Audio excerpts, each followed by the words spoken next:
nahmaduhu wa nasta'inuhu wa nsururi min anfusina wa min sayyiati a'malina may yudlillahu fala hadiyalah wa man hadiyalah fala mudhillalah. Asyhadu an la ilaha illallah wahdahu la syarikalah wa asyhadu anna Muhammadan abduhu wa rasuluhu la nabiyya ba'da.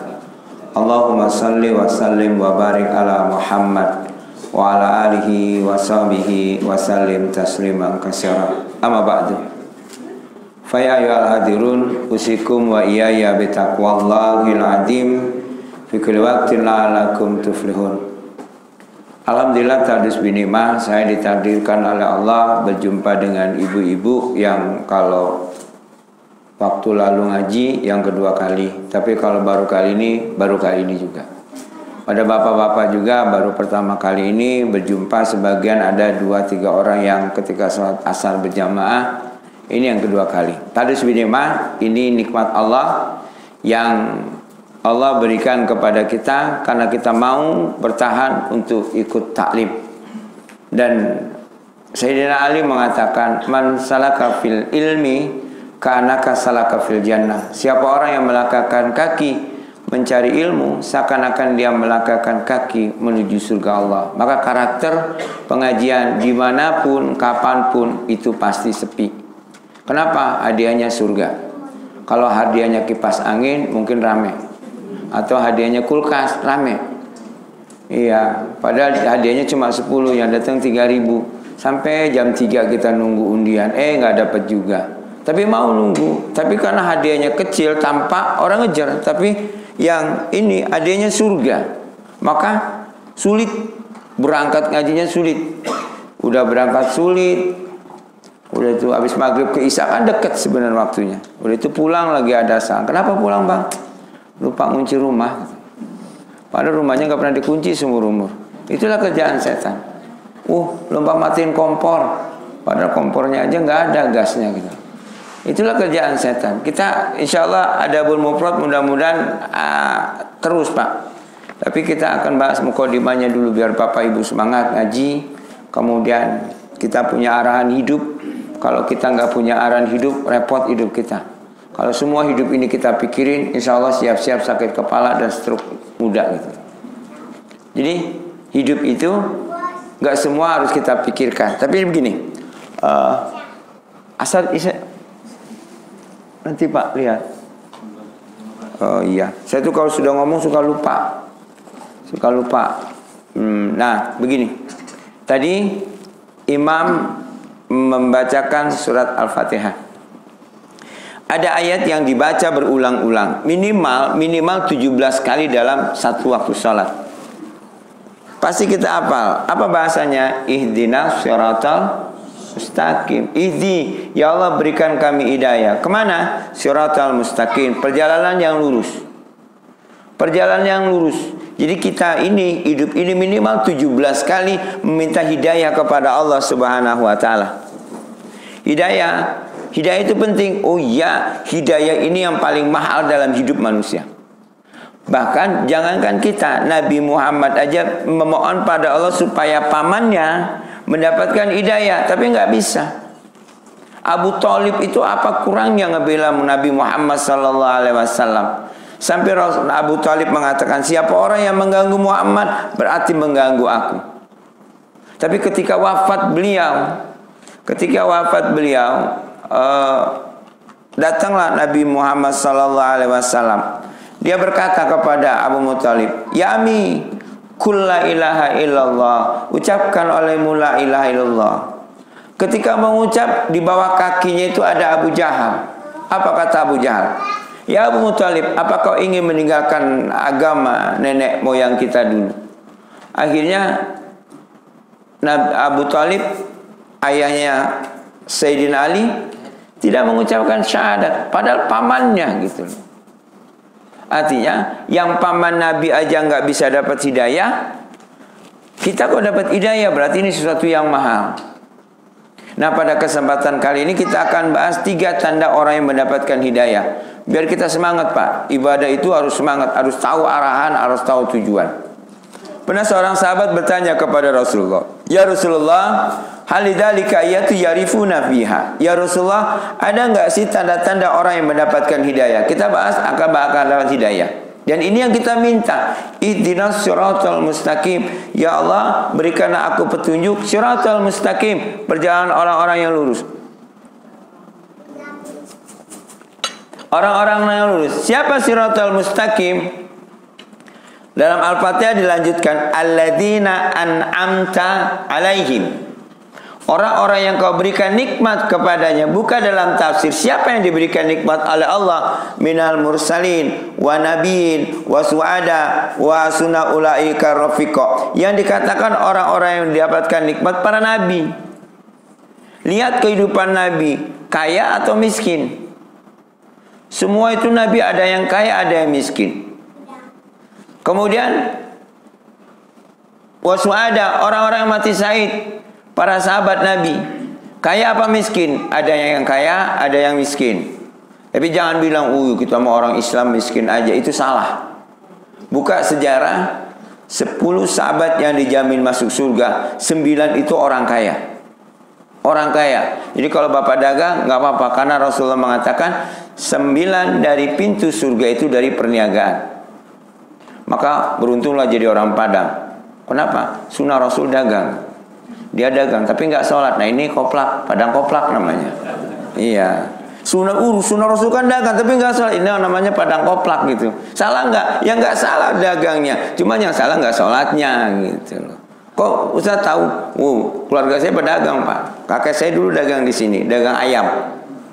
Terus dilanjutkan dengan abah saya tahun 80 pindah ke Hanura, dagang kerupuk, dagang baju. Dagang aja urusannya. Pokoknya kalau saya bikin usaha, kotak saya cuma dagang. Pulang dari pondok, saya belum nikah, dagang dulu. Kemudian pindah ke Natar, dagang 5 tahun, ternyata bangkrut. Banyak utangnya daripada barangnya gitu. Hanya nggak cocok di air. Baik, kita lanjut.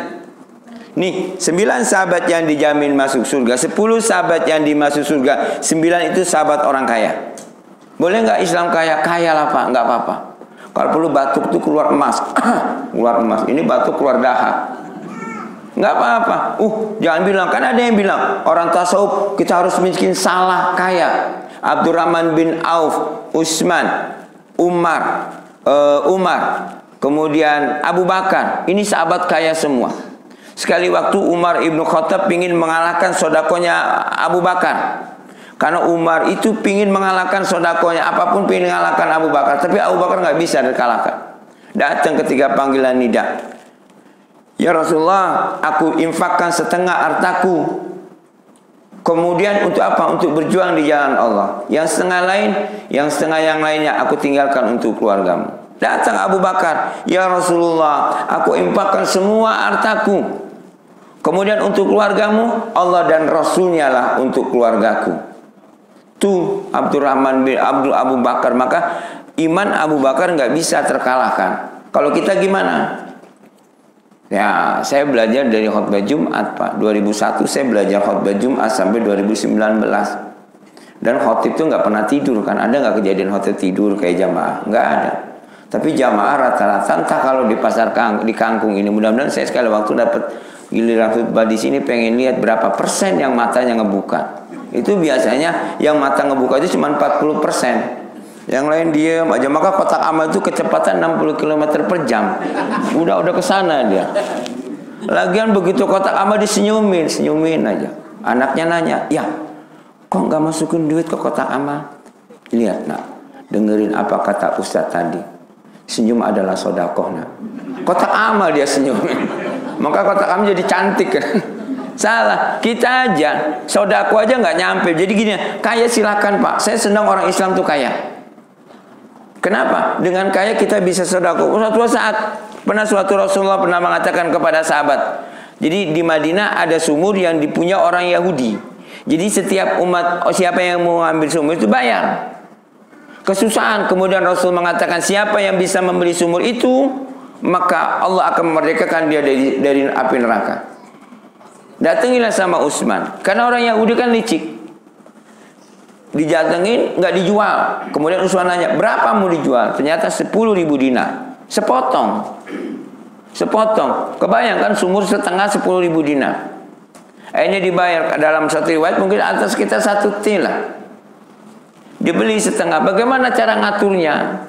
Jadi kata Utsman, kalau hari ini bagianmu, kau boleh makan airmu. Kalau besok bagianku, itu aku yang makai. Baik, katanya.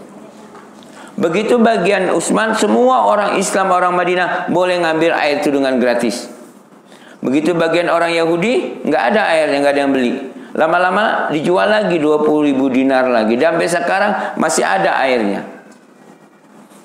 Itu sedekah. Rasulullah sahabat kaya, maka sekarang belajar kita harus kaya, Pak. Kita harus kaya. Karena apa? Ya kaya tapi jangan pelit. Kadang-kadang kita kaya pelit. Dek kotak amal nyampe ngeluarin duit. Ada yang 300, waduh. Mau jalan-jalan besok minggu ini. Bensin ini. 50, waduh. Ini habis ini mau makan siang. 10.000 buat beli rokok. Habis makan nggak ngerokok, kayak di kampung orang edan nggak ngelawan. 5.000, wih sayang. Buat ini, buat beli bayar angin mobil saya, ban mobil. Ambil yang 2.000, wih 2.000 sayang. Ada yang 1.000, yang goloknya udah patah itu. Diambil sama dia, dimasukin ke kotak amal.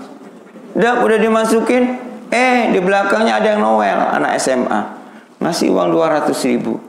Kepikir sama kita, berapa jajannya anak SMA ini sampai bisa kotak Jumat bisa 200.000. Nanti saya tanyalah, kan tetangga saya sama-sama dagang. Udah masuk, begitu keluar dipanggil, sini nak. Apa Pak? Berapa jajanmu nak? Kok bisa sedekah 200.000? Itu kan uang Bapak. Yang mana? Yang Bapak narik tadi, jatuh. Kok nggak ngomong? Kan sholat Jumat nggak boleh ngomong. Insya Allah istighfar kita. Astagfirullah. Itu 3 hari ngelamun aja. Sampai nasi uduk sampai dingin. Kenapa ya? 200.000 salah. Astagfirullah. Istighfar kita. Itu kita. Pengen surga, mimpi kaya-kaya lah. Nggak apa-apa orang Islam kaya. Karena ada ibadah yang nggak bisa dilakukan kecuali orang kaya. 1, bayar zakat. 2, naik haji. Nggak bisa ditembus itu kalau jadi orang yang kaya itu rukun imannya cukup 5, sempurna 5. Kalau orang nggak kaya ya 3, syahadat, puasa, sholat, zakat. Dia nerima zakat, ngaku lagi, bagi dong zakatnya. Saya kan orang miskin. Titip Pak Bu, boleh kita miskin tapi jangan pernah bilang kita miskin. Saya kan orang miskin, itu namanya sudah jatuh tertimpa tangga, ketimpa sama gentengnya, sama usuk-usuknya. Nih, boleh kita miskin tapi jangan pernah bilang miskin. Ini paling pantang. Saya paling benci orang Islam ngaku, saya kan miskin. Tak colok matamu gitu loh. Loh, kita ini kan kaya. Kita aja nggak pandai bersyukur. Nih, 1. Sahabat, ketika ditanya oleh sahabat, ya Rasulullah, halidzalika ayatu yarifuna biha. Ya Rasulullah, ada nggak sih tanda-tanda orang yang mendapatkan hidayah? Nah, pada kesempatan ini kita akan bahas tanda-tanda orang yang mendapatkan hidayah. Jadi pas kita sedang membaca ihdinas siratal mustaqim, kita bisa ngebayang, ya Allah, pengen saya mendapatkan tanda-tanda mendapatkan orang hidayah. Pertama, Rasulullah menjawab, ditanya oleh Rasulullah, ya Rasulullah, hal lidzalika ayatu yarifuna biha. Ya Rasulullah, ada nggak sih tanda-tanda orang yang mendapatkan hidayah? Rasul menjawab, na'am, ada. 1, al-inabatu ila dalil khulud. Inabah, apa inabah? Cita-cita. Ila dalil khulud, kepada alam-alam yang abadi. Jadi ciri orang yang mendapatkan hidayah, orang yang berpikir kepada alam-alam abadi. Mana buktinya? Kan ada bahasa Maliki yaumidin. Maliki, engkau raja di yaumidin, pada harian kiamat. Artinya kita loncat ke alam-alam akhirat. Dan ternyata hidup itu akan ringan kalau kita berpikir akhirat. Kalau kita berpikir akhirat, bapak punya istri, dia punya istri. Kalau berpikir istri untuk dunia, repot Pak. Istrinya harus cantik terus. Kebetulan istrinya hitam. Pas nontonnya tiap sore itu drakor, drama Korea. Akhirnya istrinya pakai pemutih. Alhamdulillah, muka putih, leher hitam, bule sepotong.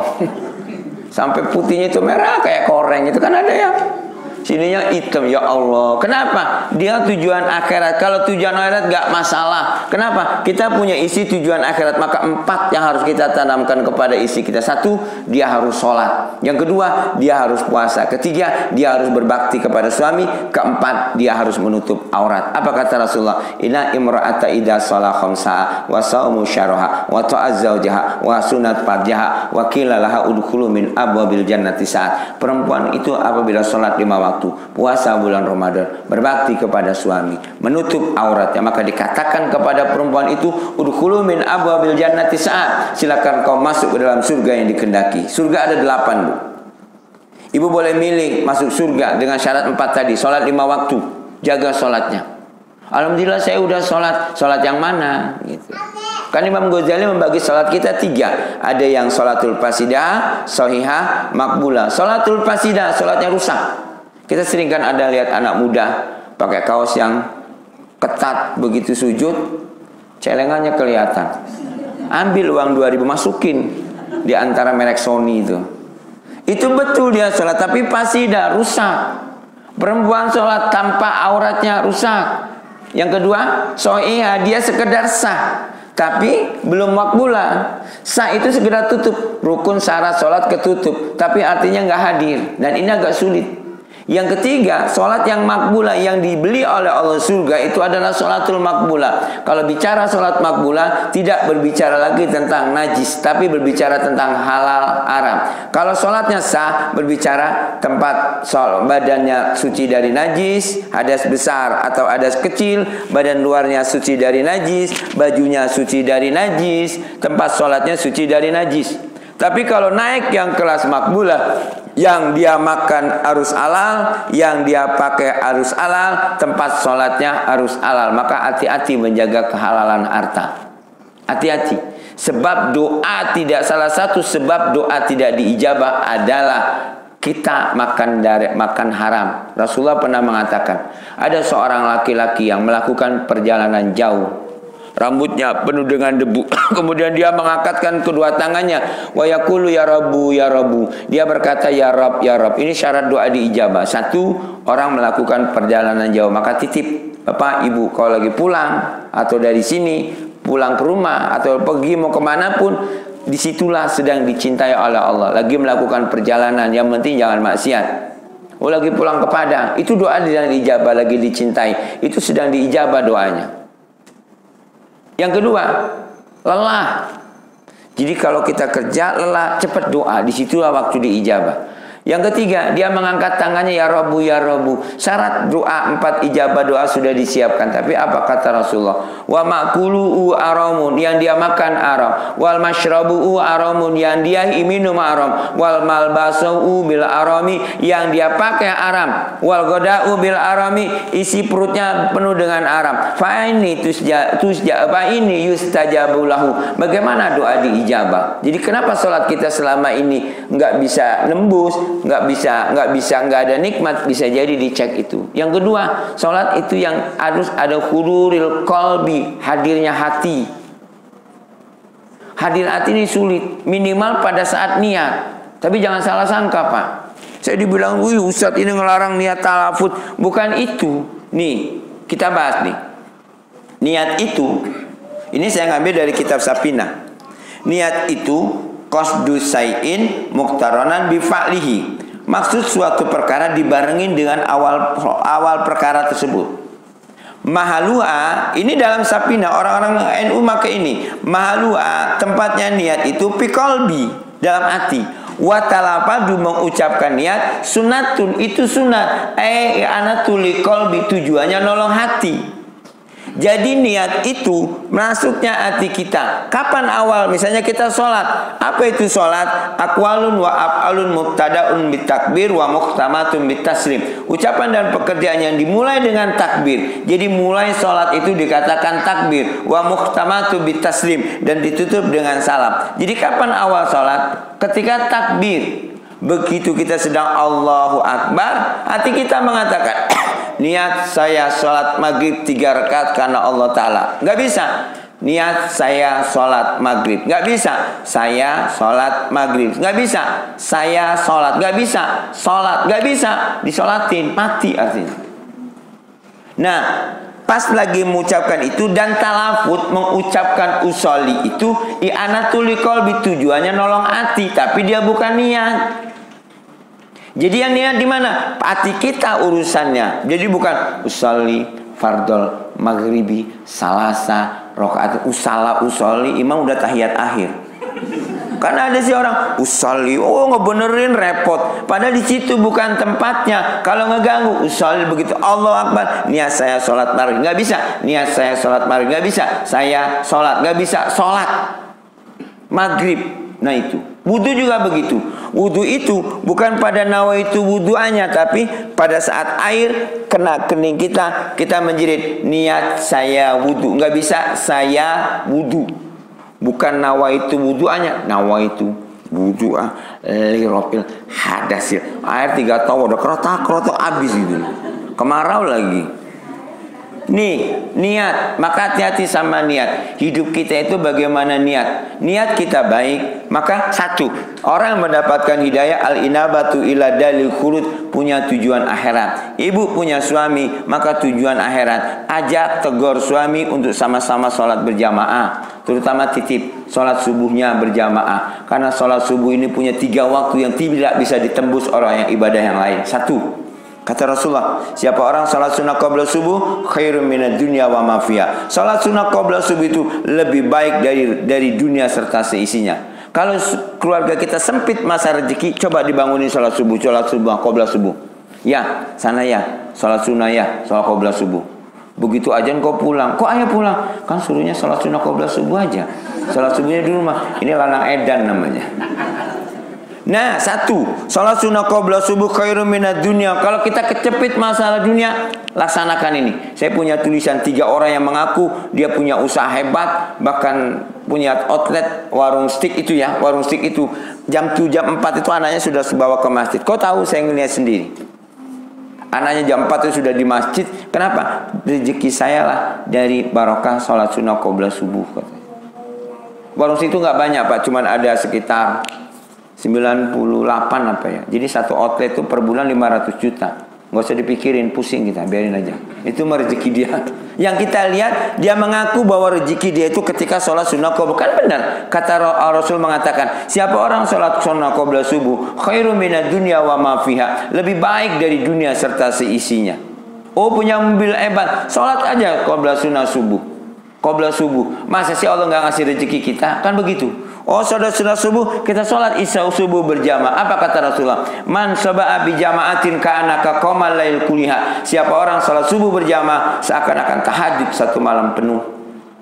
Walaupun imamnya kuliah kulhu inna a'tayna, enggak apa-apa.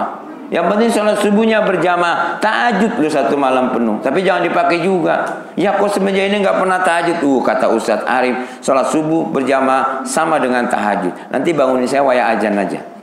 Enggak tahajud ya, jangan. Karena tahajud itu kalau utamanya luar biasa. Setelah sholat wajib, sholat sunnah rawatib, tahajud.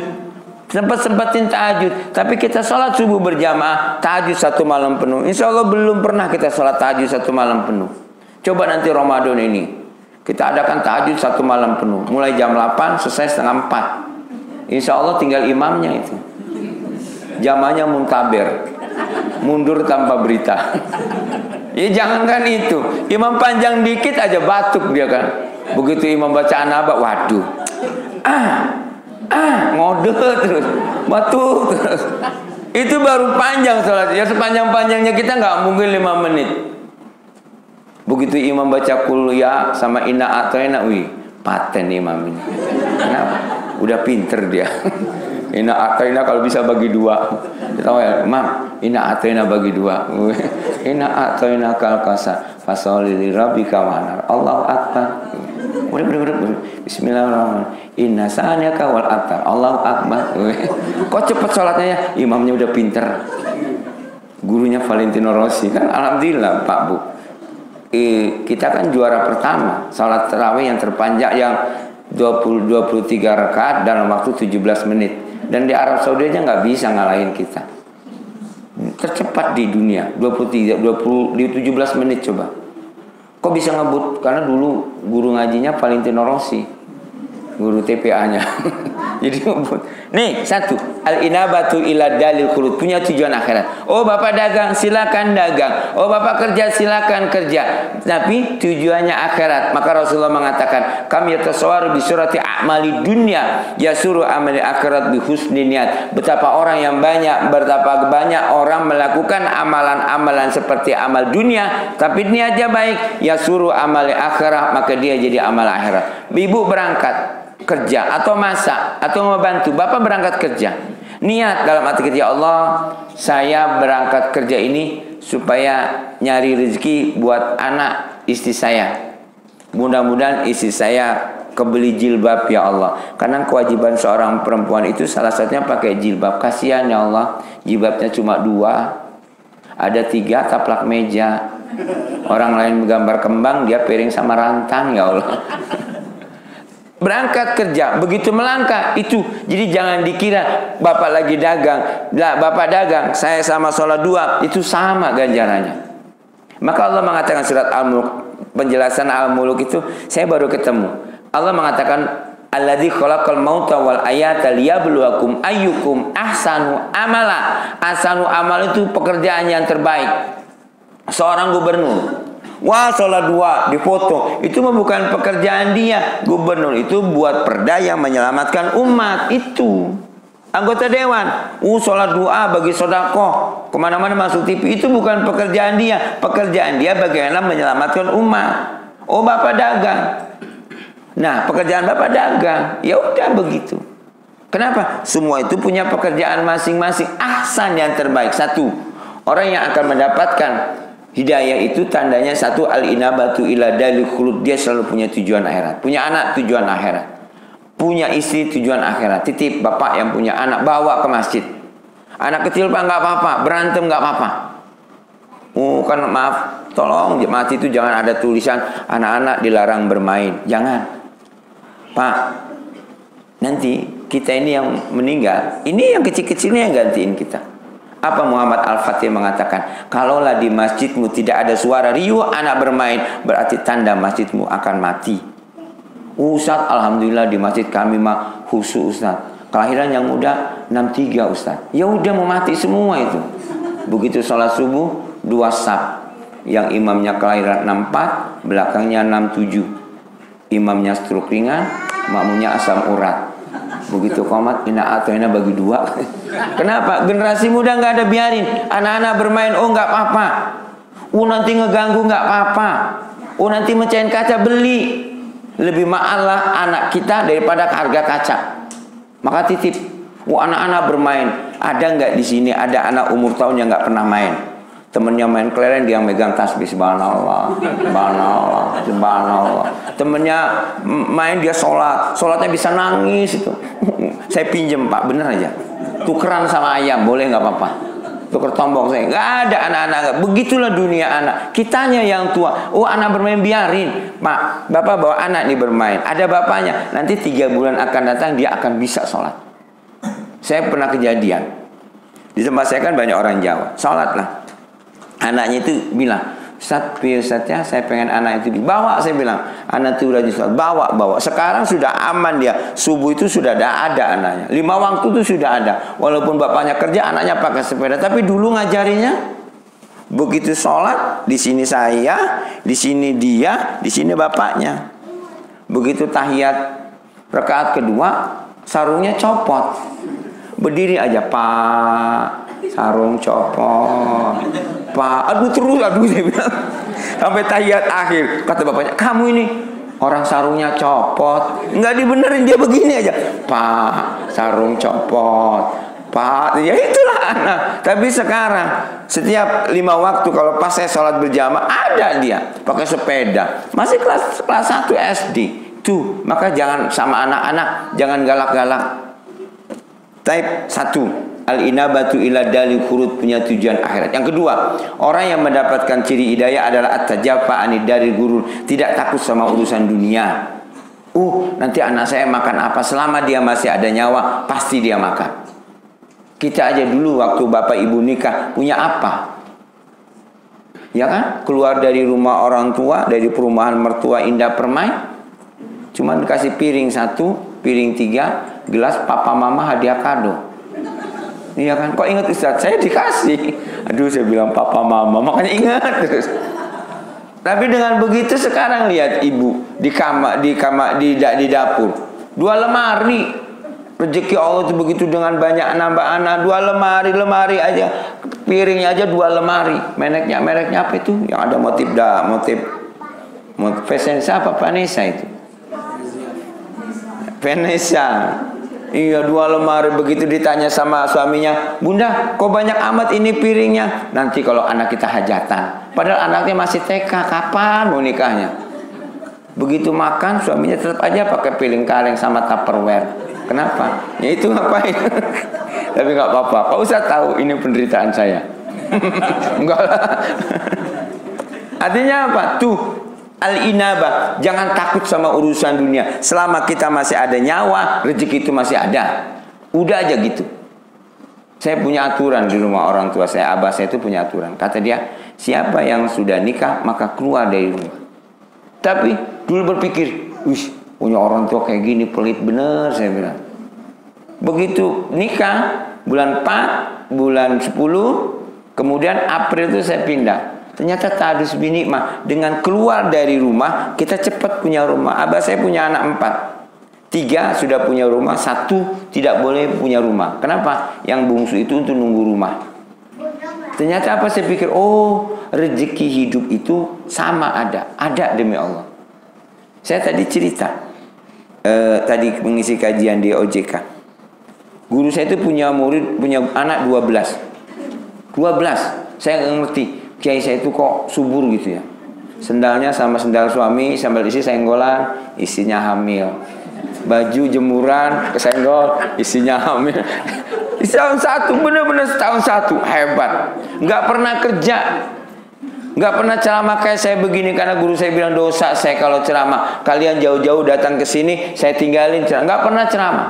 Tapi subhanallah, kemarin saya 2018 ke sana, rumah baru, masjid baru, punya mobil. Subhanallah. Kenapa? Barokah dari anak-anaknya. Anaknya disuruh mondok 4 orang diberangkatkan sekaligus, dikasih waktu 3 tahun. 3 tahun harus hafal Quran. Ternyata 4 orang dalam waktu 3 tahun hafal Quran semua. Kenapa? Nggak takut sama urusan dunia. Kemudian Ramadan kemarin anaknya disuruh jadi imam di Bekasi. Pulang bawa mobil. Wis. Saya disuruh imam di sini. Pulang hilang sendal. Enggak. Ternyata subhanallah. Maka gini, titip sama, kalau kita hidup jangan takut urusan anak makan apa, tapi yang kita takutkan ma ta'buduna min ba'di. Kalau bapakmu ini mati, ma ta'buduna min ba'di. Kamu ibadah kepada siapa, nak? Urusan makan mah gampang, buktinya apalagi orang awak. Ada satu adat yang saya senang sama orang Padang, tidak pernah menjual tanah warisan yang di sana.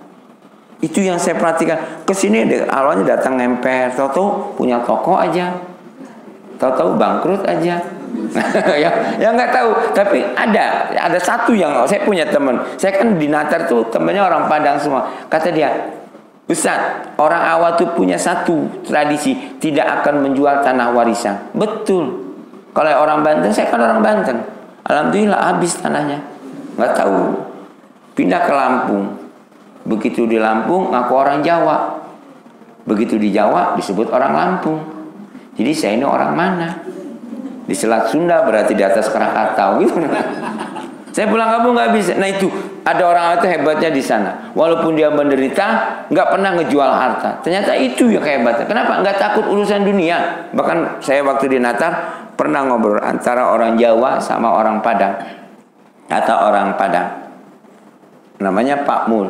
Pak Mul, kalau Pak Mul ini bilang, kalau orang Padang ini di mana ada pasar, di situ ada orang Padang.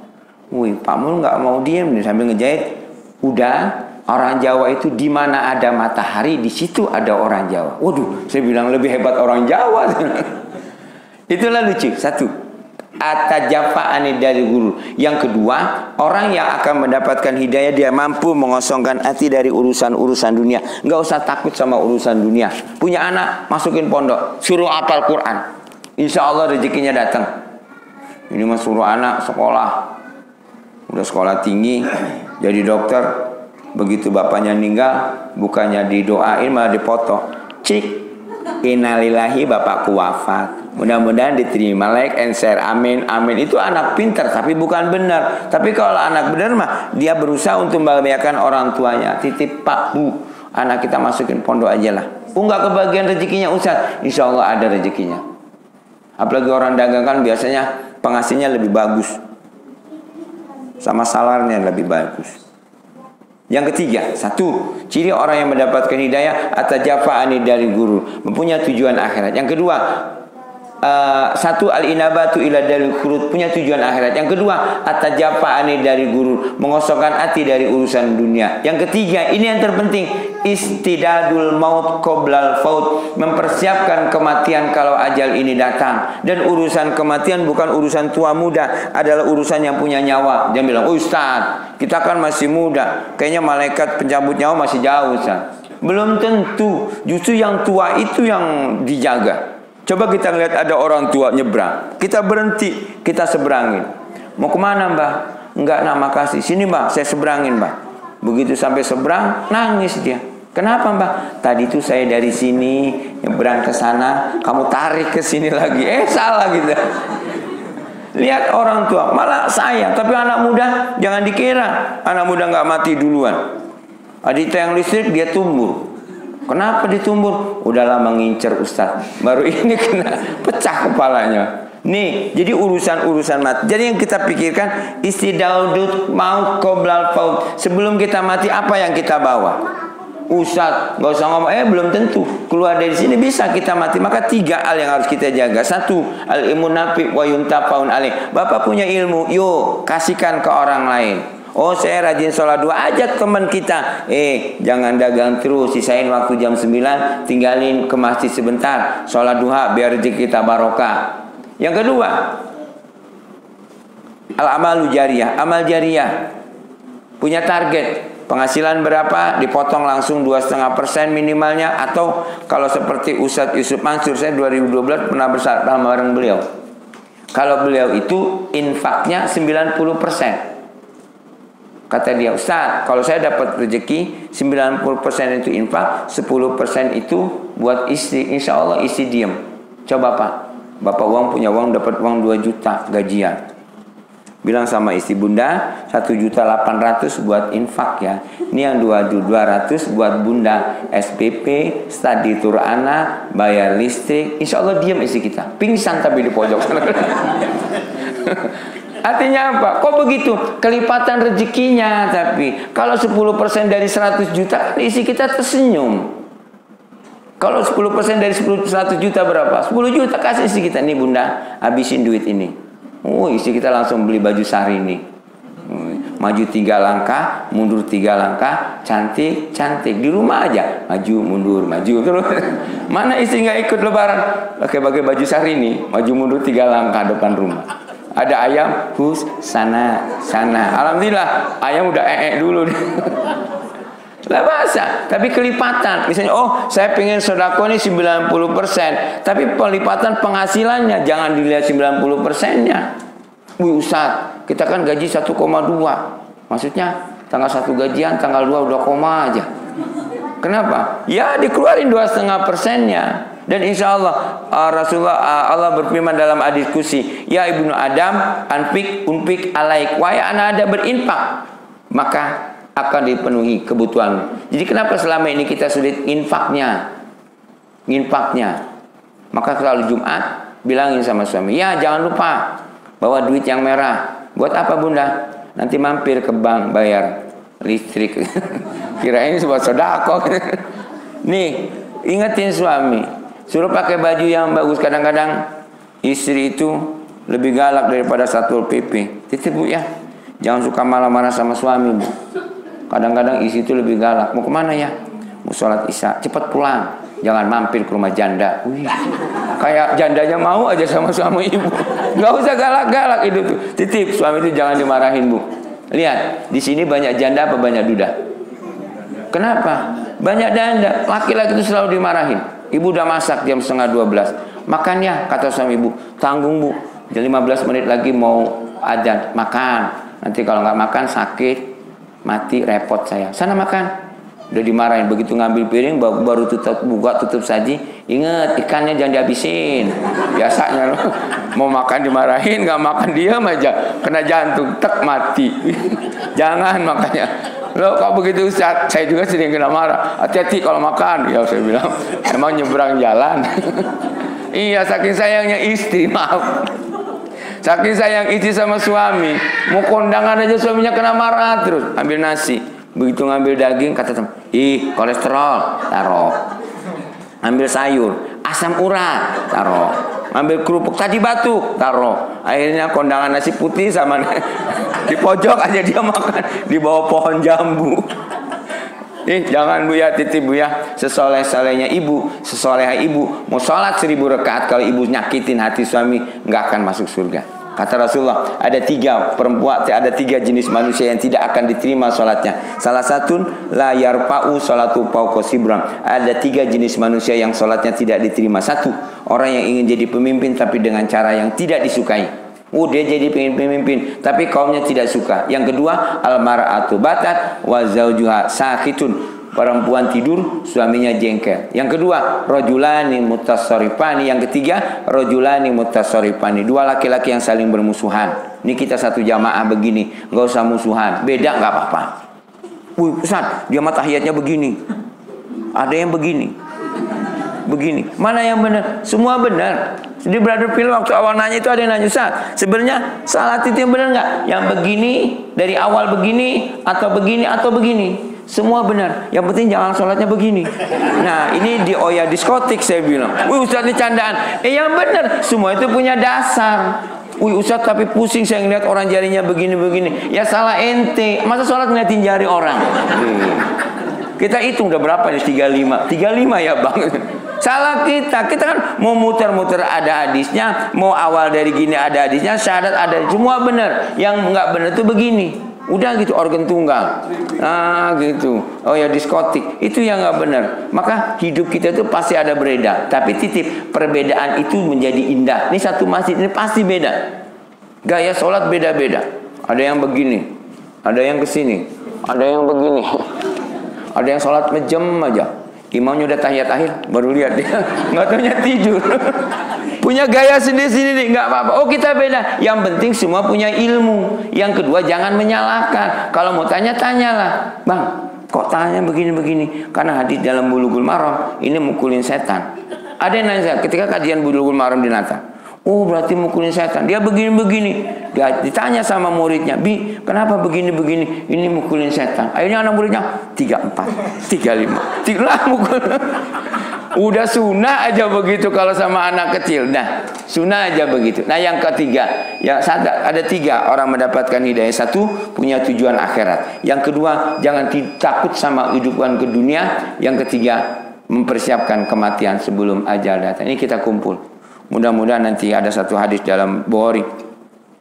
Nanti orang yang sudah masuk surga, masuk neraka, tetap di neraka. Ada orang-orang masuk di surga, dia menjerit kepada Allah, ya Allah, dulu ada temanku yang sama-sama taklim bersama, dulu ada temanku yang sama-sama berbuat amal soleh, tapi dia masih di dalam neraka. Angkat ya Allah, angkat ya Allah. Dan itu bisa membantu. Jadi kenapa kita berkumpul? 1 ya silaturahim. Yang kedua, kita tolabul ilmu. Ustaz, saya ikut pengajian, tapi kok nggak pinter-pinter? Ya agak berat kalau kita mau pinter. Karena waktu maghrib sampai isya. Sedangkan seumuran kita ini sudah pusing. Lagi pengajian ada WS, ada WA dari istri. Jangan lupa beli minyak kelapa. Aduh, ya. Jadi insya Allah nanti habis isya kita sambung dengan tanya jawab.